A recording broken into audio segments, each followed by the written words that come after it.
السلام عليكم ورحمة الله وبركاته. ازيكم عاملين ايه؟ صباح الفل والهنا والسعادة عليكم. احلى صباح عليكم. النهاردة طبعا الخميس، اليوم الاخير بتاع الاسبوع اللي بنعمل فيه الروتين بتاعنا لتنظيف الشقة. قبل اي حاجة كده نسمي بالله ونصلي على الرسول عليه افضل الصلاة والسلام. هنعمل ايه النهاردة؟ هنعمل الروتين بتاعنا اللي احنا متعودين عليه كل خميس. طبعا قبل اي حاجة انا شغلت الغسالة بتاعتي، بدأت الفيديو بتشغيل الغسالة. شغلت الغسالة لإيه؟ عشان خاطر النهاردة بس الغسيل هيبقى للملايات وفرش السراير بس مش اكتر. قررت بقى النهاردة كده بما ان احنا اخر الاسبوع لازم ان انا اغير الملايات بتاعت السرير، واطلع بقى المخدات بتاعتي دي في الشموسة شوية يتحمصوا. شلت بقى الملايات بتاعتي كده وطلعتهم طبعا المخدات في الشمس، وطلعت الفرشة بتاعتي وسبت السرير كده يتهوى شوية، وخدت بقى الملاية بتاعتي كده والدفاية حطيتهم في الغسالة. طبعا انا سايبة الغسالة شغالة بس عم حطيت الاريال ياخد ودي كده في الغسالة الاول عشان يرغي معايا. بعد من كده حطيت الدفاية بتاعتي ديت، لانها الدفاية تقيلة جدا ولازم تتحط لوحدها. انا حطيت بس معاها وش المخدة والاكياس بتاعة الوش بتاعة المخدة بس مش اكتر. بعد من كده بقى اسيب الغسالة مع نفسها شوية، وهخش بقى على البلكونة اطلع بقى الحفة بتاعتي كده تتهوى، وهطلع بقى المخدات. وبعد من كده طبعا اكنس بقى الشقة واسيق زي ما احنا متعودين كل مرة. نعمل ايه بقى؟ نصلي على الرسول عليه افضل الصلاة والسلام. إيه طبعا يا جماعة، طول ما احنا قاعدين بنذكر الله كده ونصلي على الرسول عليه الصلاة والسلام طبعا. والنهاردة بقى اخر الاسبوع بنعمل الروتين بتاعنا، لازم ان احنا نعمل كده. نسيق الشقة طبعا ونهوي الفرش ونغير كده، نحس ان احنا بنعمل نشاط وحيوية كده، تحس ان في روح في الشقة، تحس ان انتي اصلا عملتي مجهود كده وحاجة جديدة معاكي. طبعا ربنا يبارك يا رب فينا جميعا، ويا رب الفيديوهات تكون بتعجبكم والاداء. يا ريت تقولولي لو انتوا حابين ان انا اطلع معاكم وتشاركوني واشارككم في الفيديوهات ولا لا. انا جبت طبعا الملاية بتاعتي ديت وفرشتها على السرير. جبت الدفاية بتاعتي، حبيت كل ملاية لها دفاية كده شكلها، يعني الملاية ديت الدفاية اللي انا هفرشها تبقى لايقة عليها وتبقى شكلها كده. اللي الملاية اللي انا اشتريتها الاولانية طبعا الدفاية بتاعتها كانت لايقة عليها جدا وكانت شكلها بس ملهاش طبعا وشاش مخدة ولا حاجة. كانت الوشاش اللي هما العاديين بتوع الملاية بتاعتي عادية خالص. بالنسبة بقى اللي احنا خلاص بقينا في الشتا، فلازم نفرش الدفاية كده عشان تدفينا طبعا وتدفي السرير. محدش ينفع نفرش الملاية لوحدها. وطبعا الدفاية بتاعتنا ما هياش كبيرة ولا حاجة عشان انا افرشها لوحدها، لازم تتفرش تحتها الملاية. ده كان الشكل النهائي طبعا بتاع السرير. يا رب يكون الشكل عجبكم وتقولوا لي ايه رأيكم، الشكل عجبكم ولا لأ. خشيت بقى على الكومودينات، جبت كده فوطة او حتة القماشة اللي متوفر عندك، بلتها مية طبعا ومسحتها، ومسحت الكومودينو بتاعي كويس جدا وفرشت المفارش. عايزه اقول لكم ان انا بفرش من هنا ومليكه بتيجي تشد على طول وبتقلب الدنيا على طول من هنا. يعني انا طول النهار استف ومليكه تقلب، يعني انا خدت على كده. فقولوا لي ايه رايكم في الشكل ده، حلو ولا لا؟ جت بقى على الكومودينو بتاعي التاني، طبعا اشتلت المصحف، لازم انا ابوسه قبل اي حاجه طبعا. مسحت بقى الكومودينات بتاعتي حلو جدا، وفرشت بقى المفرش بتاعي، وحطيت طبعا المصحف تاني. انا طبعا اشتلت الاباجورات وحبيت ان انا احط المصاحف ديت على الكومودينو كده، بس مليكة بتيجي طبعا وبتشيلها لي تاني. جبت بقى الحفة وحطيتها بالشكل الجميل ده على السرير. ايه رأيكم؟ شكلها حلو ولا لأ؟ طلعت بقى الدفاية بتاعتي، طبعا انا عشان هي تقيلة جدا بقوم فاتحة العصارة وحطاها في قلب العصارة كده، واقوم مكملاها عصير، يعني ان انا ايه بشتلها. بعد من كده بقوم حطاها في العصارة تتعصر من الاريال بتاعها. بجيب البانيو واحط البانيو على الارض، واخد المية باريال اللي فيها وارجع احطهم تاني في الغسالة. يعني ما ينفعش بقى ان هي اول دور و... وان انا ارميهم ولا كده. كده انا بحطها بقى في العصارة عشان ان هي تساعد معايا في العصر، لان هي تقيلة جدا، وطبعا لو خدتها وطلعتها بميتها كده هتنزل في الغسالة، المية هتنزل عليها هتكهربني وهبوظ الغسالة. فأنا باحطها هنا كده أعصرها. بعد من كده أمّا باعصرها خالص تمامًا من الأريال بتاعي، باعمل إيه، باجيبها باطلّعها أشطّفها عادي تحت الحنفية بتاعتي عادي، باشطّفها وبارجع أسيبها تصفى تاني وباقوم حاطاها بقى إيه، في قلب العصارة يا جماعة، بتتعصر معايا عادي بقى بتبقى حلوة. هنا بقى وهي بتتعصر قُلت بقى أمّا أطلّع بقى الحاجات دي من الغسالة وأحط بقية إيه، الملايات. حطيت بقى الملايات، شُفتوا كمية المَيّة بإريال اللي نازلة منها، يعني هي كانت شاربة الحاجات دي كلّها.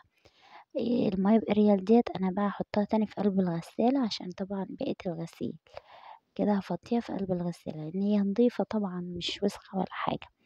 غيّرت طقم السراير بتاع الأولاد، قُلت بقى بالمرّة لإن أنا قُلت لكم في أول الفيديو إن النهارده يوم غسيل بس الملايات وتغيير. يالّا أنتم كمان قوموا شجعوا زي حالاتي كده واعملوا إيه التغيير ده واعملوا النشاط ده النهارده.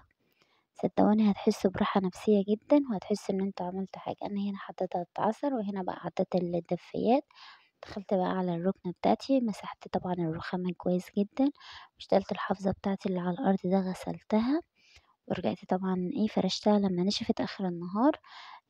ستّفت بقى الكنب بتاعي.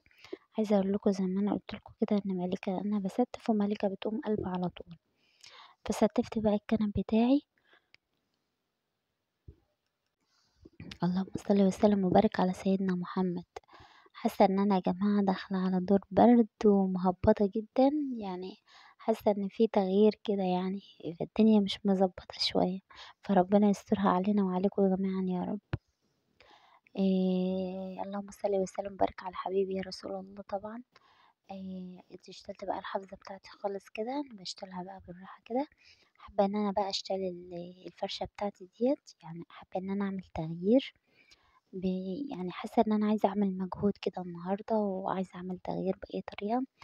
طبعًا بقى مليكة طبعًا مشاركاني طبعًا، وعمّالة تقلب جوّه وعمّالة تطلّع في الحلل وفي الأطباق وفي الحاجة. عايزة أقول لكم ما شاء الله عليها يعني عاملة مجهود معايا جامد جدًا، فربنا يبارك فيها يا رب ويعينها ويقوّيها على اللي هي بتعمله معايا يا جماعة والله.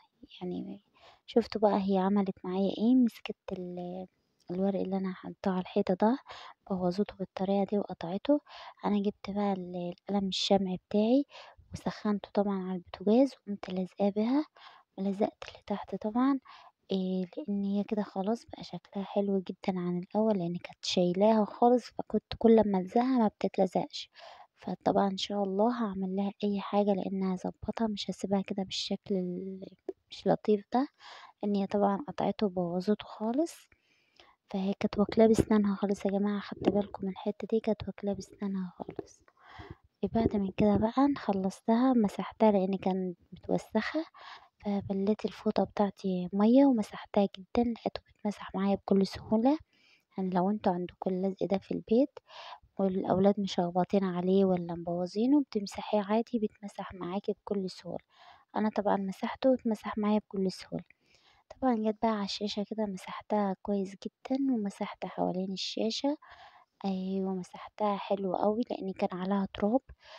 ما كنتش مسحتها طبعًا باسيب الحاجات ديّة أمسحها كل خميس، أعمل بقى النشاط بتاعي ده، أحس إن حاجتي بقى رجعت جديدة تاني وبقت حلوة كده وجميلة. فأنا مسحتها. الريموت طبعًا مليكة كانت واكلاه، فالحمد لله ده اللي باقي من الريموت، فباشيله فوق كده عشان هي طبعًا ما تكمّلش على بقيته. هنا بعد ما بقى مسحت بقى الشاشة بتاعتي خلاص، يعني حبيت إن أنا أعيد عليها تاني، وأحس إن أنا كده عملت مجهود يا جماعة والله، يعني حاجة كويسة جدًا.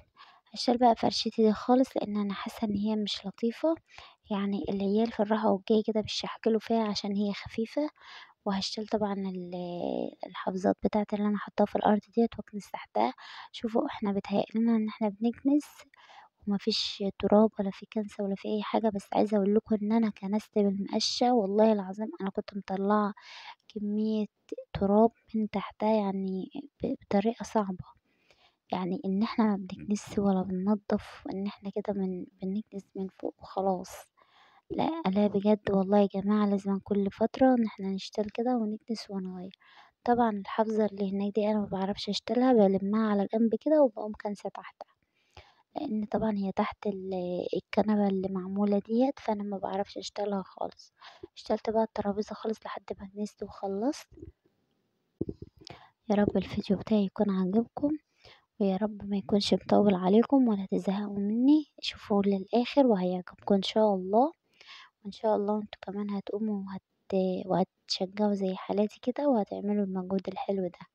طبعًا أنا حاطاها كده إيه، يعني كمنديل في النُص، فأنا شِلتها وقُلت لأ، أنا حبيت أعمل تغيير للكنبة، فقُلت أنا هاعمل إيه، هاجيب بقى المفرش بتاعي الحلو اللي أنا كنت حاطاه على البار، تغيير طبعًا، وهاجيب بقى المخدات اللي شكله وأحطها على الكنبة معاه، عشان تدّيني شكل حلو كده وشكل جميل.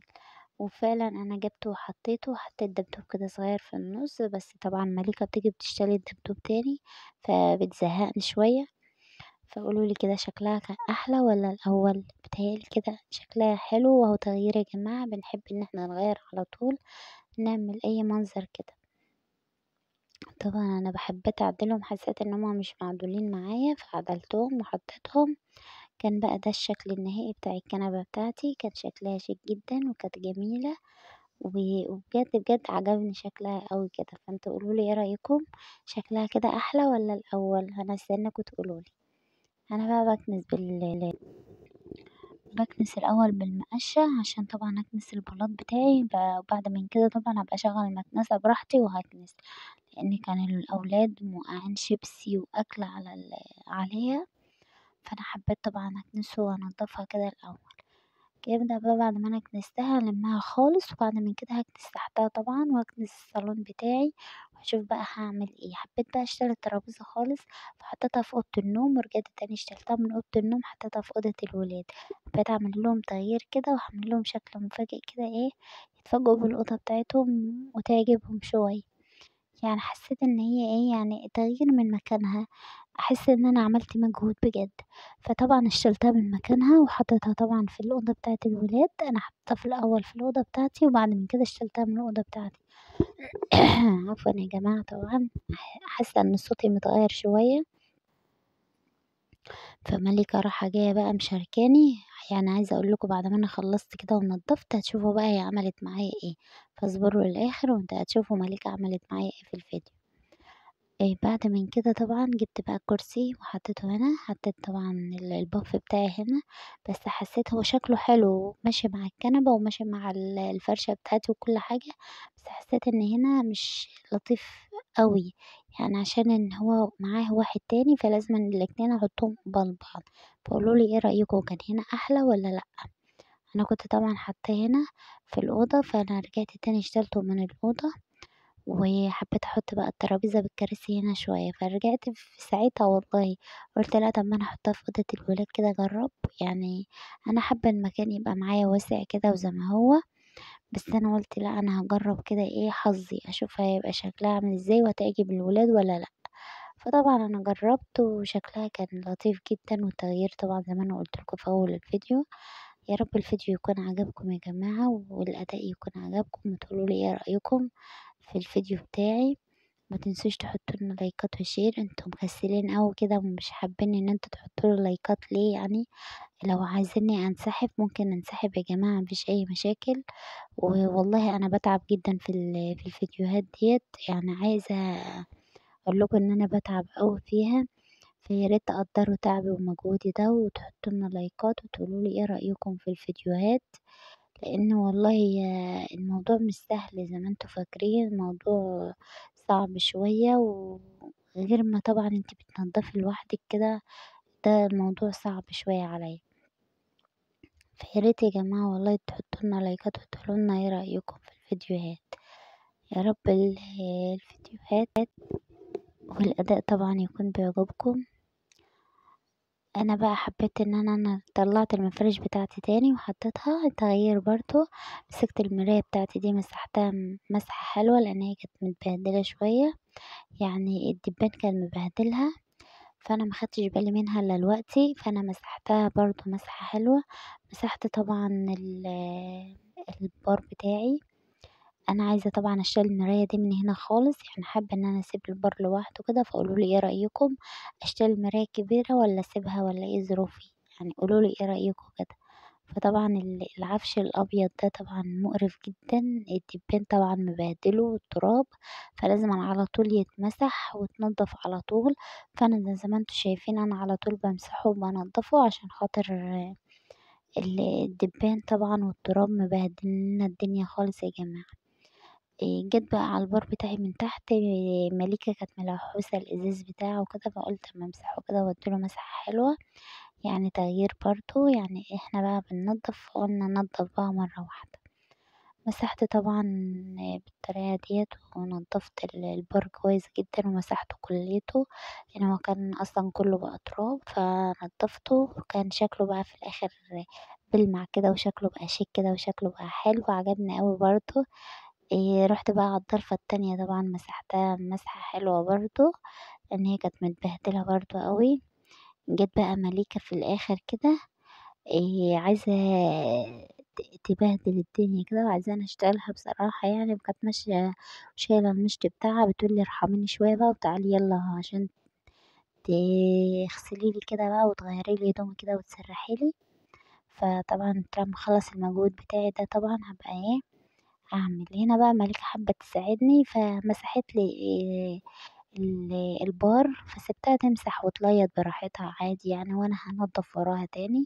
فهي بقى في الاخر زهقت اهيت وسابته، فانا نضفت بقى وخلصت ومسحت النيش بتاعي.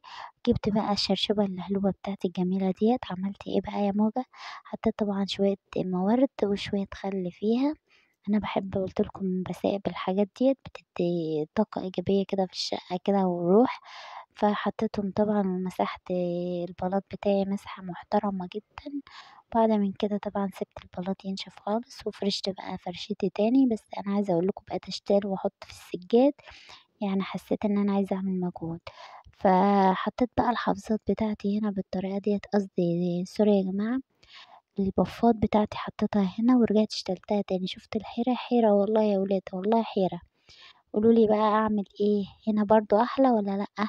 فطبعا تغيير الشقة كل شوية بتحيري نفسك وبتتعبي نفسك، بس بتحسي ان انت بتعملي مجهود. شفتوا بقى الحلاوة اللي انا فيها؟ شفتوا مالك عملت لي ايه؟ انا ستفت الركنة وهي جت قلبتها لي تاني. ايه رأيكم فيها؟ يعني قولولي اعمل معاها ايه؟ اسيبها بقى زي ما هي كده ولا اعمل معاها ايه؟ انا طول النهار على الحال ده. هتقولولي فين السرير بتاعتك؟ اقول لكم يا جماعه، انا السرير بتاعتي كان فيهم سرير اتكسر وحبيت اغيرهم، فاخدتهم طبعا يصلحهم ويتغير شكلهم، وهتشوفوهم ان شاء الله وهيعجبوكم في الاخر. هتقولي كان شكلهم حلو قوي، فاقول لكم هما تغيير، والولاد حبوا ان هما السرير بتاعتهم تتغير، لان كان فيهم سرير اتكسر، فحبيت ان انا اغيرهم خالص. قلت بقى اشتري الرسومات بتاعتهم كده واعمل لهم الشكل الجديد اللي ماشي. قلت بقى اخيرا اخر حاجة بقى قررتها اعملها جبت البفات هنا جنب الولاد. يا رب بقى تكون اخر نقلة كده، وتكون النقلة عجبتكم وتقولوا لي ايه رأيكم كده احلى ولا لا. حطيت بقى البفات بتاعتي هنا جنب السرير بتاعتي اللي ما فيش سرير اصلا، فحطيتهم ففرشت بقى الفرشة الجديدة بتاعتي ديت، وظبطت الأوضة كده وروقتها. هنا بقى رجعت عملت انا كنت طبعا حطيت الترابيزة في قلب الأوضة، قلت لا ما بديهاش بقى، جبت الترابيزة تاني وحطيتها هنا في الأوضة بتاعة الولاد. يعني شفتوا بقى الشكل بتاعها النهائي؟ تقولوا لي برضو ايه رأيكم، حلوة ولا لا؟ يعني الترابيزة هنا احلى ولا لا؟ فحطيتها بقى بالطريقة ديت، والكرسي التاني اشتلته وحطيته برا في الصالة، يعني حبيت اعمل برضو نظام حلو في الصالة كده. فقولوا لي بقى رأيكم، شكلها بقى تحفة بصراحة، وشكلها بقى حلو قوي وعجبتني قوي قوي في الآخر. فيا رب انتوا كمان تحطوا لنا لايكات وتقولوا لي ايه رأيكم ويعجبكم الفيديوهات. يا رب يا جماعة الفيديوهات تعجبكم وتدعموني كده بلايكات كتيرة كده، واحس بمجهود جامد كده. حطيت بقى الحافظة شدتها شوية الناحية دي، وقمت جايبة السجادة التانية وحطيتها هنا في الحتة الخالية في النص هنا. قلت اما اجربها كده اشوفها هتبقى اشيك ولا لأ. فحطيتها هنا، بصراحة كان شكلها حلو، بس حسيت ان البلاط فيه فراغات كتيرة قوي. كان شكل المنظر كده شكله عجبني قوي، شكلها كان شيك بصراحة. بس لقيت البلاط من هنا فاضي ومن هنا فاضي، فقلت على ايه بقى. فده كان الشكل النهائي بعد ما انا خلصت طبعا، والمجهود اللي انا عملته. والتعب بتاعي، فده كان بقى الشكل النهائي بتاعي. ده كان شكل ملكة في الآخر، فطلعت ملكة مش باينة معايا خالص. يعني كانت الشكل بتاعها شُفته بقى بعد ما هي نضفت بقى وغيّرت وغسلت، قالت لي: "خلاص بقى ارحميني بقى شوية، يعني أنا بقى عايزة حق أنا، يعني سرّحي لي بقى واعملي لي." وهنا بقى بعد ما نزلت من على إيدي كانت بتعيّط بقى وعايزاني أفضل شايلاها كده يا جماعة، قولوا لي بقى أعمل معاها إيه، فشحّتها شوية، قُلت لها بقى لأ روحي كده إيه عقبال ما أخلّص. فأنا بقى جِبت بقى بعد ما أنا خلّصت يالّا بقى ننشر بقى النشر بتاعنا ده، والغسيل بتاعنا اللي بيبرق على الحبل ده ما شاء الله، يعني ما شاء الله كده كان بيفرح كده على الحبل، كان بيزرغط على الحبل. فطبعًا طلّعته بقى نشرت بقى الكمية بتاعتي ديّة الغسيل، لحد ما الكمية التانية اللي في الغسالة تطلع. فأنا كنت باجري بقى بسرعة، بسرعة قبل ما المَلِكة برضه تيجي، لإن أنا متعودة إن أنا كل أمّا باجي أنشر بتيجي تقعد تشد فيّا يا جماعة وما بتحبنيش أنشر خالص مش عارف ليه، إيه المشكلة عندها في النشير مش عارفة، ما بتحبش إن أنا أقف وأنشر خالص. فنشرت بقى الحمد لله شوية الغسيل بتوعي وخلّصتهم، دخلت بقى على المطبخ بتاعي وروّقت المطبخ بتاعي وولّعت بقى إيه البخور. أنا طبعًا عملت الفنجان القهوة بتاعي شربته قبل أي حاجة. ولّعت بقى البخور كده في الشقة، قُلت أمّا أبخّر بقى الشقة كده يا جماعة، يعني أحط العود البخور كده. بعد بقى أمّا ولّعته سِبته شوية في قلب الشقة وبعد من كده طفيته عشان طبعًا أمّا أحتاج إن أنا أولّعه تاني. اللهم صل وسلم وبارك على سيدنا محمد حبيبي يا رسول الله. كانت حبيبة بقى جات من المدرسة، شُفت بقى حبيبة كانت جاية من المدرسة، فجاية بقى إيه تقول لي: "يا ماما أنا جيت بقى من المدرسة أهوّة." قُلت لها: "طب الحمد لله على السلامة يا حبيبتي، خشي بقى وضّي شنطتِك كده وغيّري هدومِك كده واغسلي، وطبعًا هتتغدى وتروحي على الدرس بتاعها." ده العادي بتاعنا وبتاع كل يوم. دخلنا بقى على المطبخ كده لقينا المطبخ عايز له تنضيفة حلوة كده وترويقة، يعني عايز يتشطّب بصراحة يعني.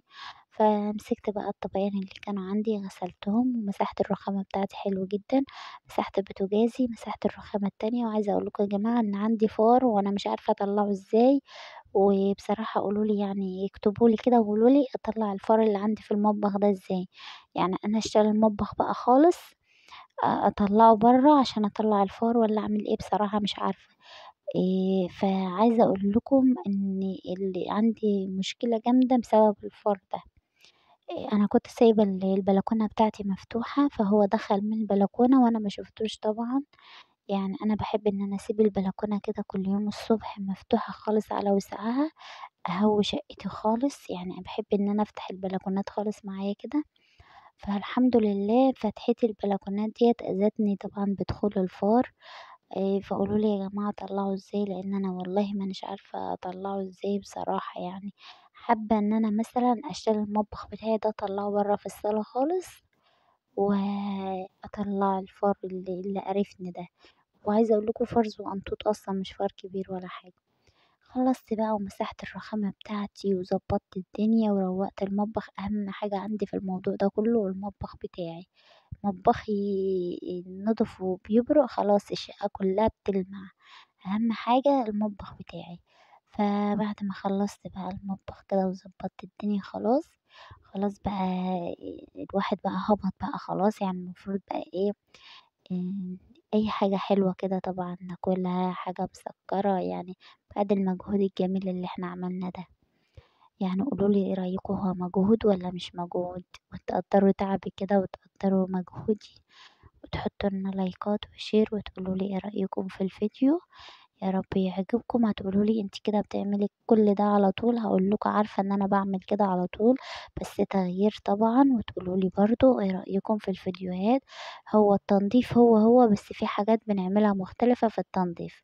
ده طبعًا نعناع فريش طازة أهوّة أنا حاطاه في مَيّة وحاطاه كده في قلب المطبخ يدّيني ريحة حلوة كده في المطبخ بتاعي. وأمّا أعوز آخد مثلًا ورقة نعناع أحطها في قلب الشاي، أحط في الشاي. عايزة أقول لكم بقى في نهاية الفيديو كان عندنا أسبوع يا جماعة، بس طبعًا ما كمّلناهوش للآخر. ولّعنا الشمع طبعًا زي ما أنتم شايفين كده، حبيت أورّيكم بس اللي إحنا كنا عاملينه. شُفتوا الجمال؟ وده كان اسم النونو، ربنا يبارك فيه يا رب ويخلّيه لهم. ويبارك لهم فيه. فكنا بقى عاملين شوية حركات كده قبل السبوع، فقولوا لي إيه رأيكم، وأشوفكم على خير، والسلام عليكم ورحمة الله